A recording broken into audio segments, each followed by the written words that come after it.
Hello sweeties, welcome back to my channel Sweet Memories. So आज हम part 10 लेके आए हैं दी न्यू वर्ल्ड का। जैसे कि हमने लास्ट पार्ट में देखा था, यहाँ पर ये अब जो जाजन है और वांगे वो ये लोग उनके बेबी का नेमिंग सेरेमनी हो रहा था। नेमिंग सेरेमनी नहीं, लाइक 100 डेज सेरेमनी में ही ये लोग उनका नामकरण भी कर रहा था। तो यहाँ पर जो वांग यीबो का बड़ा बेटा था, उसका नाम ये लोगों ने वांग लियो मिंग रखा था। तो इसको हम लोग मिंग बुलाएंगे। और उसकी जो बेटी थी, लाइक जैसा डिसाइड हुआ था कि जो पहला बेबी होगा वो वांग यीबो का सरनेम फॉलो करेगा और जो सेकंड बेबी होगा वो विंग का सरनेम फॉलो करेगा। सॉरी, विंग बोल रहे, जाजन का सरनेम फॉलो करेगा। तो यहाँ पर ही अब जो बेबी थी, लाइक जो गर्ल बेबी थी, उसका नाम ये लोग कौन रखता है, जाओशी रखता है। तो यहाँ पर अब ये लोग उनका जैसे नेमिंग सेरेमनी हो जाता है, उसके बाद अब जो बेबी सबको था वो बारी बारी सब आके गोदी लेता है, कुछ ना कुछ अच्छा बात भी बोलता है और जैसे एक होता है ना ब्लेसिंग्स देता है और गिफ्ट्स देता है, वैसा अब स्टार्ट हो जाता है। तो अब एक एक कर के आता है, उतने में ही वेंस आ जाते हैं। अब यहाँ पर ही ना, लाइक इस वर्ल्ड में जो वेन था वो लोग अच्छे थे, लाइक सब अच्छे नहीं थे, कुछ अच्छे थे कुछ बुरे थे। लाइक जैसे वेनिंग हो गया, वेंचिंग हो गया, ये लोग सब अच्छे थे। और ये लोग उनका जो इस बार जो हर्बल वाला था ना, वो लाइक थोड़ा ऊँचे दर्जे का था। इस बार जो भी था ना, जो भी लाइक मेडिसिन वाला ये से बिलोंग करता था ब्रांच से, वो लोग उनका थोड़ा हाई वैल्यू था। तो यहाँ पर जो सेरेमनी में था वेंचिंग वेनिंग, ये लोगों आता है और ये लोगों के साथ वेंचाओ भी आता है। यहाँ पर जो वेंचाओ था उसको इन एक्चुअल में वांग यीबो से हेट था। वो यहाँ पर यही देखने आया था कि वांग यीबो कैसा कर रहा है लाइफ में। अगर उसको ना हमेशा से वांग यीबो से जलन रहता था। जब भी वो छोटा था तब से उसके फादर उसको और वांग यीबो को हमेशा कंपेयर किया करते थे। और यहाँ पर जो उसके फादर और वांग यीबो के जो फादर थे, ये लोग दोनों अच्छे फ्रेंड्स थे क्योंकि ये लोग दोनों क्लासमेट थे। बट यहाँ पर ये लोगों ने ये भी चाहता था कि ये लोग उनका बेबीज़ भी क्लास मतलब अच्छा खासा दोस्त बने। बट यहाँ पर होता क्या था, जो वेंशाओ था वो लाइक हमेशा डिसलाइक करता था वांग यीबो को। और वांग यीबो तो ऐसे ही माइल्ड सा बच्चा था, उसको कुछ ज़्यादा फ़र्क नहीं पड़ता है, हाँ तो हाँ, ना तो ना, बात ख़त्म। जब तक उसको कोई चीज़ दिल से ना चाहे तब तक तो यही है। तब यहाँ पे जैसे वेंशाओ आता है, जाजन जैसे वेंशाओ को देखते है उसको एकदम गुस्सा आने लगता है। लाइक इसी के कारण से उसका पूरा फैमिली के इसी के कारण से वो मर गया उस अपने रियल वर्ल्ड में, और इसी के कारण से टाइम ट्रेवल करके यहाँ आया। अब जैसे ही विंग ये सब सोच रहा था ना, उसको और ज़्यादा गुस्सा आने लगता है। अब यहाँ पर गुस्से गुस्से में उसको रियलाइज़ नहीं होता है कि कब वो बहुत ज़ोर से, उसके हाथ में ना बेबी था, कब वो ज़ोर से बेबी को पकड़ लेता उसको पता नहीं चलता और बेबी रोने लगता है। और फिर उसका माइंड ना वहाँ से डिस्ट्रैक्ट होता है और वो बेबी पे ध्यान देता है। फिर वो अपने आप को काम करता है, इनर ही इनर बोल रहा होता है कि काम हो जाओ जाओसन, ये सही टाइम नहीं है। सॉरी, आई थिंक हम बहुत जगह विंग विंग बोल रहे होंगे, मेरे दिमाग में विंग नाम ही चल रहा है, अभी जाओसन नहीं चल रहा है, उससे भी हम जाओसन नहीं बोल पा रहे हैं। सो हम लोग उन स्टोरी में वापस आते हैं। तो यहाँ पर अब जो जाओसन था और उसको गुस्सा आ रहा था बहुत ज़्यादा, बट वो जैसे जैसे अपने आप को कंट्रोल कर रहा होता है, उतने में ही विंग के वांग यीबो के कान में आके एक मतलब वो तो किंग था, तो उसका एक सोल्जर आके उसको बोल के जाता है कि ऐसा ऐसा हम लोगों को कुछ सूचना मिला है कि वेंचाओ लाइक मिडनाइट में हम लोग उन पर अटैक करने वाला है।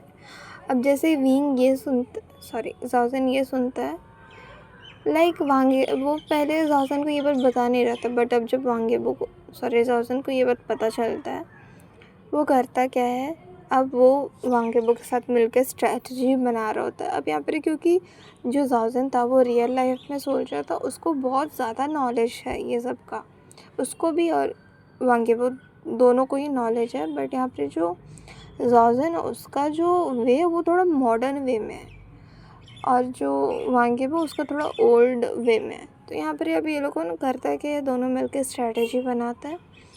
और यहाँ पर ही अब जो बेबीज़ वगैरह था, ये लोग उनको किया क्या जाता है, ये वैंग मिंग और जाओशी, ये लोग दोनों को विंग के पेरेंट्स के घर में छोड़ दिया जाता है। और यहाँ पर विंग के पेरेंट्स को भी बोला जाता है, सॉरी ज़ाओज़न के पेरेंट्स को भी बोला जाता है कि आप लोग भी घर से बाहर मत निकलिएगा, आशरा चाहे कुछ भी हो जाए, और बेबीज़ का ध्यान रखिएगा।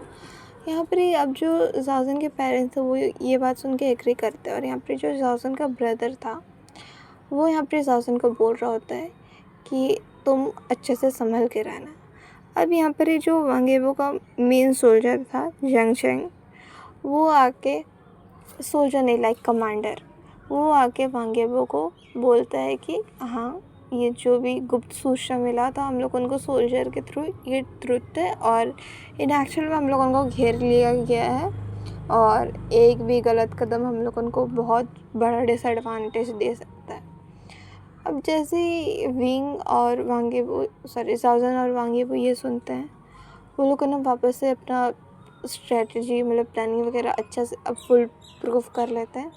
और यहाँ पर ज़ाओज़न बोलते हैं वांग येबो को कि वेंचिंग और वेनिंग को भी शामिल कर लेते, क्योंकि उसको लाइक अब उसका जो पास्ट लाइफ था उससे उसको पता था कि हाँ भाई ये लोगों ना अच्छा है, एटलीस्ट पास्ट लाइफ में तो उसका फ्रेंड्स था वो लोग, वही लोग तो हेल्प करता था।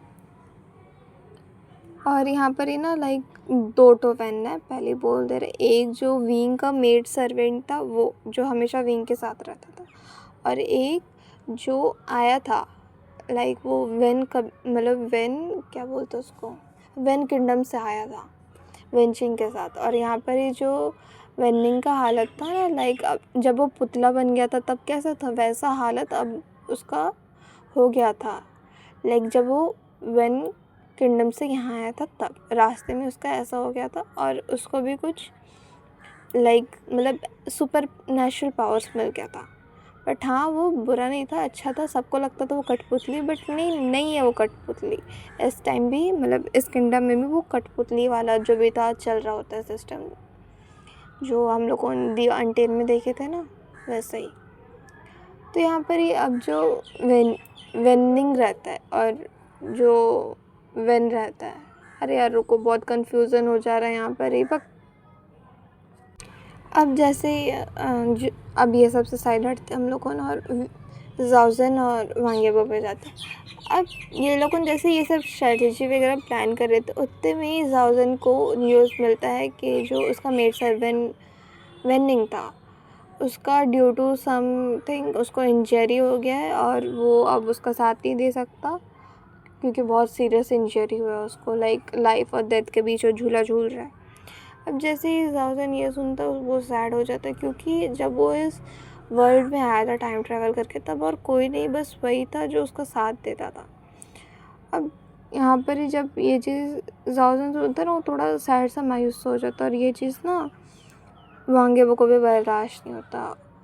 और फिर यहाँ पर ही होता क्या है कि जो ज़ाओज़न रहता है वो वेंचिंग के पास जाता है, उससे रिक्वेस्ट करते हैं कि प्लीज़ तुम वेनिंग को ठीक करो। तो इसको भी अपने छोटा भाई समझो, ये भी तो तुम्हारा छोटा भाई जैसा ही है, मैं भी तो तुम्हारा छोटा भाई जैसा हूँ, प्लीज़। अब यहाँ पर ही ज़ाओज़न रिक्वेस्ट कर रहा था वेंचिंग से, तो वेंचिंग को नहीं पता क्यों ज़ाओज़न से बहुत ज़्यादा फैमिलियर फीलिंग आ रहा था। अब वो चाह कर भी ज़ाओज़न को मना नहीं कर पाती और उसके साथ एग्री कर देती है। और यहाँ पर ही वो अपना भाई को बोलती है कि तुम भी ज़ाओज़न का ध्यान रखना, और यहाँ पर ज़ाओज़न भी एग्री कर लेता है कि हाँ हम इसका ध्यान रखेंगे, ये मेरा ध्यान रखेगा। हाँ, तो अब एक चीज़ सुनो, अब यहाँ पर ही हम लोग जो विंग का मेड सर्वेंट वाला वेनिंग था उसको साइड कर देते, उसको स्टोरी से ही गायब कर देते। वो चले गया है वेकेशन में, मान लो, नहीं वेकेशन में नहीं, लाइक उसको भी हाइड कर दिया गया क्योंकि वो इंश्योर हो गया। अब वो इंश्योर हो गया तो बेचारा लड़ नहीं सकता। और अभी यहीं तक sweeties, please like share and subscribe. और मेरे को पता है नहीं पता, हम कुछ तो बकवास किए, और आई होप कि ये स्टोरी अच्छा लग रहा हो आप लोगों को। और नेक्स्ट पार्ट में आई थिंक और 2 पार्ट आएगा इसका। अभी के लिए यहीं तक stories, please like share subscribe, bye bye, take care.